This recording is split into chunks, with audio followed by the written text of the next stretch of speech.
Today, I'd like to show you how metaFox Online works as a tool and how you can use it and how that connects to visual coaching. Now, first, let's ask the question, what is visual coaching? Most of us have learned coaching in a way that is mostly verbal. We learn how to listen well, we learn how to speak well, questions, paraphrasing, summarizing, all of these verbal skills, and thinking in mental models, circle of concern versus circle of control, personality types, and so on. But we always pretty much stay on this logical level, this speech level, the cognitive level in regular coaching. And that works as long as we are in the same space at the same time. And it works less well if we are working online with clients, because if we are working in person with somebody, we control the environment. We control the other person's attention. And that is something we cannot do as well if we're online. In my office, I can control how messy it is, hopefully not so much, how many distractions there are. If I'm putting a center of attention somewhere, a flower bouquet, for instance, I want to focus the attention of the person in front of me towards me or towards the conversation, but not anywhere around in the room. Now, if I'm at home as a client, of course, I have my phone ringing. I have some pop-up coming up on my screen here or there. I have any kind of distraction. My kids coming into the room. That actually might happen today to me. And we have all these distractions, and just having this verbal communication might not be enough to get full focus onto the conversation and to get back easily once you have been distracted. This means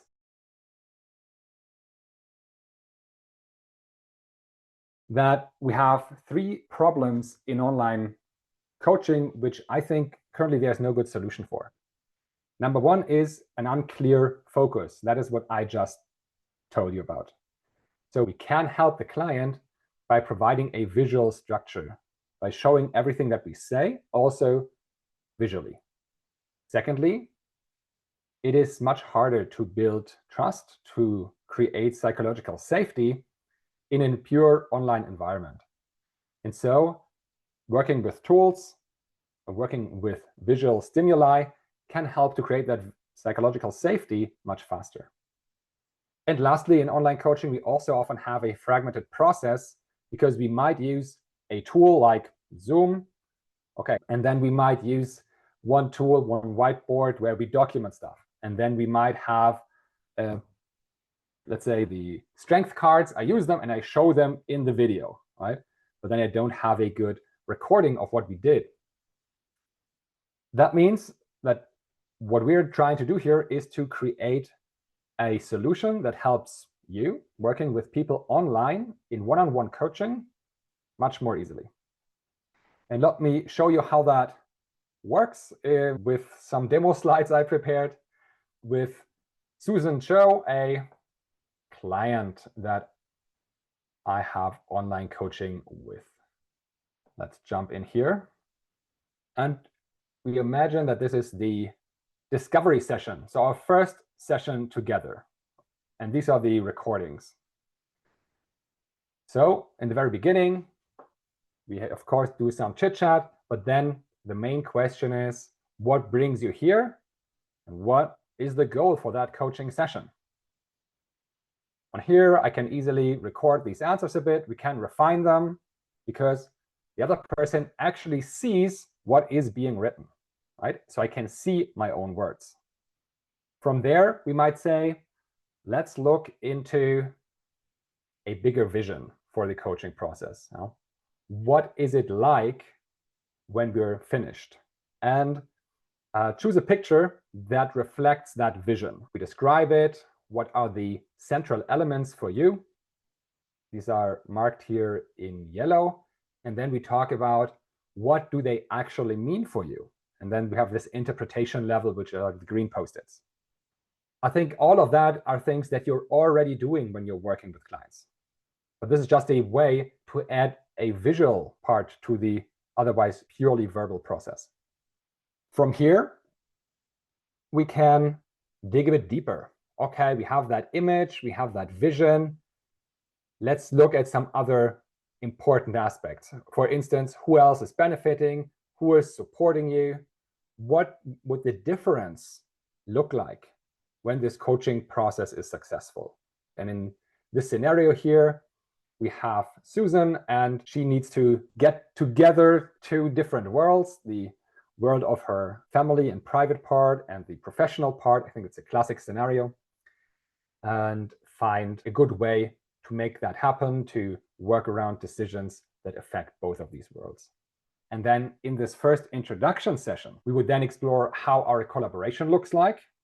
In this scenario here, we meet every 2 weeks for an hour. It's important that we're honest and clarity on what is really important for Susan, and always be very concrete because she wants to take action. And very lastly, we define the next steps, the homework, what needs to happen until the next coaching session.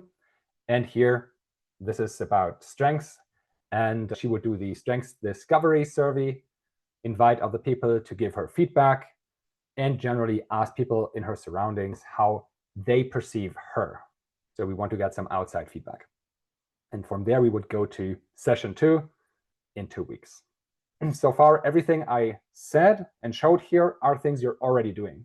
The only question is, do I visualize them in a way that makes it easier for my client to digest and to move on?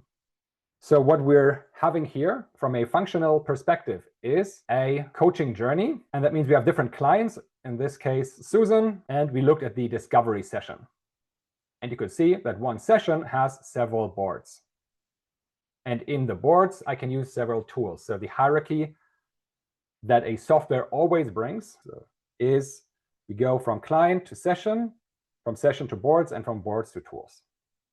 Once I'm on the board, it's quite easy to bring up a tool. I have that side navigation bar here, and I have some standard whiteboard tools that I can use, like Post-its. We're building specialized tools for coaching you can use in those sessions. For instance, the picture card tool, where we currently have 6 different pictures that you can use. Those are 6 metaFox sets that we have usually also for sale in physical format.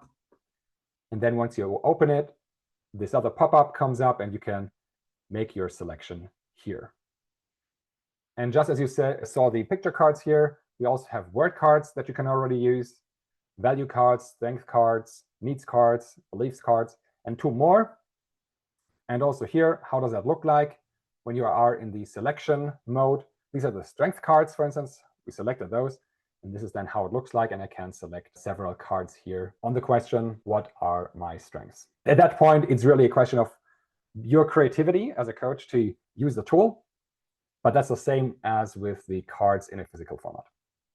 And I want to give you also 2 more ideas of what's still coming, what we're working on. We'll soon have a constellation board function, a very simple one. We first build everything very simple, and then we improve.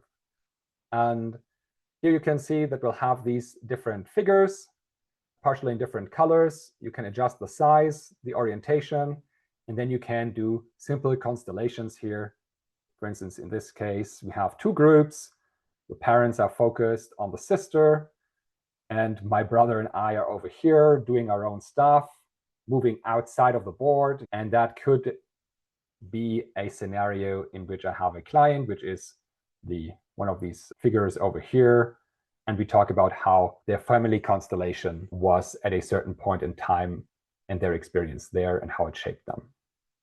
And secondly, we'll also build the inner team feature very soon that brings in these figures. None of these images are final. It's just a draft for now. But so that we can work with inner voices and inner parts of ourselves, of our clients, and see where we have inner conflicts. And of course, other coaching features will follow, but these are the ones that we're currently working on and the ones that we already have in place. That's it for the slides for the presentation.